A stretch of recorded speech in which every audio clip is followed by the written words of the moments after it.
எங்களுக்கு 6 புடவைங்க. ஒரு வருஷத்துக்கு 3 பாவடம் கொடுக்குறாங்க. ஓஹோ, அந்த 3 சங்கத்துல இருந்து கொடுக்குறாங்களா? அது கூட்டுறவு சங்கத்துல இருந்து மொத்தம் 45,000 தான் வருதுங்க அந்த கூலி. அது வந்து ஒரு வருஷத்துக்கு 45,000 சம்பாதிக்க முடியும்.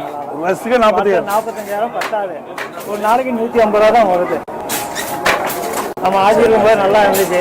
இப்போ எல்லாம் நினைஞ்சு போச்சு. கேட்டால் வியாபாரம் இல்லை, அது இல்லைன்னு சொல்கிறாங்க. அது என்னன்னு இருக்குல்ல. சங்க தள்ளுபடி கொடையை தள்ளுபடி செய்யணும். அது தள்ளுபடி செய்யறதில்லை. இப்போ தள்ளுபடி எல்லாம் மானியம் கொடுக்குறது இல்லையா? நிறுத்திட்டாங்களா? கைத்தறிக்கு மானியம் கிடையாது. நாம இருக்கும்போது 50-100 கோடி நான் கொடுத்து வருது.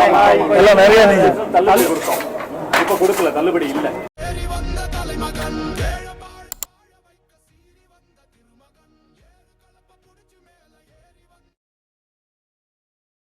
அப்படி இல்லை, உங்களா பண்ணீங்க அப்படி இல்லைங்க. அங்க பாருங்க, அங்க கீழே வரல, அங்க பாருங்கம்மா.